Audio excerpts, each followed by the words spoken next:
Armando Ramírez nos va a llevar por uno de sus maravillosos paseos de la mano en la delegación Coajimalpa, en el Parque Nacional del Desierto de los Leones, que es el primer parque nacional de México. Acompáñenme con Ay Ojitos, Pajaritos.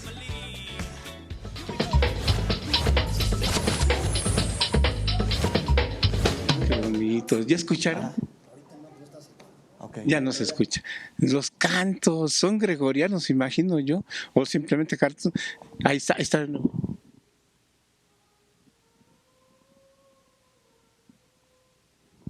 Uy, uy, uy, tío Alberto, no tiemble su corazón porque qué bonito y qué maravilloso es. Desde esta puerta donde salían, nos cuentan los monjes, nos cuenta nuestro asesor, y luego acá, miren, el retiro y hay un pez, pero es para allá. Y de acá San Juan, seguramente una ermita.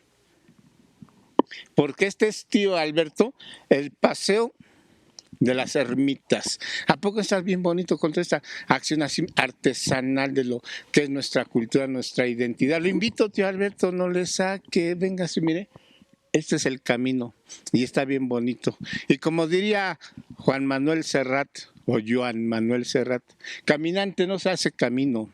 Ah, no, caminante no hay camino, se hace camino al andar. Y al volver la vista atrás, verás la senda que no volverás a pisar o algo así. ¡Vámonos! Oh, ¿se imaginan? A los monjes, a los carmelitas descalzos, se perdían, ya estaban allá, y luego hacen unas ermitas para venirse acá, ¡qué locura! Y luego aquí se puede imaginar uno cómo estaban las ermitas aquí en un retiro que da miedo, ¿no? Solito, todo esto solito estaba aquí. ¿Y dónde salían las ermitas? ¡Ay! ¿Qué pasó, maestro? No espante. 10 ermitas había alrededor del convento, en las cuales los monjes carmelitas se aislarían más y estarían la cuaresma y el adviento, los 4 domingos de Navidad, y cada ermita tenía un nombre asignado. Ahorita vamos a dirigirnos hacia la que se ubica hacia el oriente de la construcción, la que conocemos como la de San Juan. Tío Alberto, no se espante, no es fantasma, se parece, pero mire, es nuestro historiador, nuestro amigo de aquí del Desierto de los Leones, su nombre, maestro. Román González. Ya vio, no es fantasma. Bueno, también los fantasmas tienen nombre, ¿verdad? Pero usted no es fantasma. No, todavía no. Sigamos. Ay, qué bonito es esto, uno va caminando por acá. Bueno, espéreme, tío Alberto, es que ya me dejó acá el maestro. Espéreme, mire, ¿qué es esto? Es un canal de agua porque las ermitas tenían ductos de agua para que el fraile que la ocupaba estuviera le caía el agua, pero desde las alturas. ¿Verdad? Sí, la distribuía porque aprovechaban en la pendiente el terreno que tiene muchas pendientes para que la distribución del agua fuese por gravedad y así llegara a todas ellas. Pues si allá está ya la ermita. Sí, hasta allá está ya la de la San Juan. Tío Alberto, ¿esta ermita cómo se llama? La de San Juan. ¿Y por qué San Juan? Por San Juan de la Cruz. Sí, San Juan de la Cruz. Uh-huh. De hecho, todas tienen su nombre. En una de las puertas de las ermitas se les asignaba el nombre, la fecha de su construcción, y de hecho la persona que había dado dinero para que se edificara, porque se tenían benefactores para todas las ermitas. Oiga, está en pleno bosque esta. O sea, venían y se retiraban, ¿o para qué era una ermita? Para pasar la cuaresma, prepararse mejor en el tiempo de cuaresma.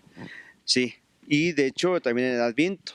Era muy necesario para ellos estar inmersos en naturaleza y estar en las ermitas, meditando, reflexionando. Uh-huh. Oiga, pero se oye hasta el eco. ¿Sí se oye el eco? Qué bonito, tío Alberto, mire qué maravilla de lugar, la puerta, todo esto, qué riqueza turística tiene la Ciudad de México aquí en estas ermitas, en plena Ciudad de México, con las ermitas en pleno bosque del Desierto de los Leones, que es una maravilla. Sí, es una maravilla. En realidad, se aprovechaba mucho el terreno para todas ellas, aunque básicamente tenían un área para huerto, les llegaba el ducto de agua y ya en su interior estaría una celda, un oratorio, una cocinilla muy rudimentaria, y de hecho se puede apreciar en la parte más alta lo que sería la espadaña para colocar una campana, porque se nos hace la referencia de que los religiosos que habitaban este convento tan especial para la Orden del Carmen, tendrían todos juntos sus oraciones, ya fuera en el convento o en las ermitas. Aquí estaban solos, ¿verdad? Sí, uno Solos, no acompañados, solito, una sola persona. una sola persona viviría en esta ermita. Maestro, ¿y esta ermita cómo se llama? La de San José, aquí tenemos en la espalda su nombre, y es de las que se ubican hacia el norte de la construcción principal, que es el exconvento. Esta es una de las más grandes, ¿no? Posiblemente sí, por el terreno que presenta, y se ve de hecho diferente a las que hemos visto, que estaban más cercadas, más delimitadas. Esta no. Sí, esta sí parecía multifamiliar, maestro, ya no era un departamentito, eso sí ya era un ranchito, ¿no? Posiblemente, sí, aquí sí aprovecharon al máximo el terreno para tener más cultivo. Sí, pues ya el tío Alberto ya está midiendo las hectáreas para ver si siembra maíz. Posiblemente, a lo mejor, sí. Y traerse unos libros, para que lea. Aquí leerían mucho, ¿no? Bastante.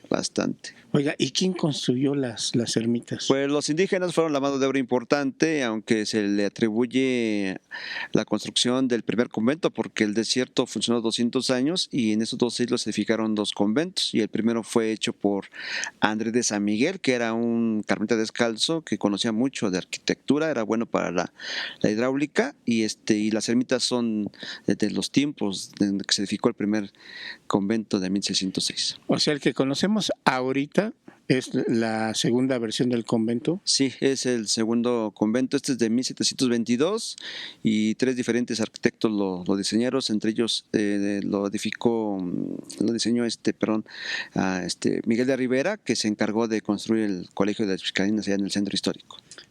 ¿Qué pasó, tío Alberto? No, ya se me está quedando inventariado aquí en el bosque. Usted quiere ser monje, de seguro usted se llamaba el monje Elías. No, usted es el monje Beto el boticario, seguramente. Bueno, el tío Alberto, lo que yo le quiero decir es que mire, aquí hay otra ermita en la profundidad del bosque del desierto de los Leones, que es una maravilla. ¿Se imagina usted hacer los cantos gregorianos, leer, meditar y comer de lo que da la naturaleza, porque dicen que los monjes carmelitas eran vegetarianos? Bueno, pues esta es la ermita Elías, que ya sabe usted, son para meditar. ¡Ay! Ojitos pajaritos, pero qué bonito son las ermitas del desierto de los Leones. Cuídalas, son de nosotros, es historia. Ahí nos estamos viendo, tío Alberto. Ya, sí, ahí lo dejo a usted como momia.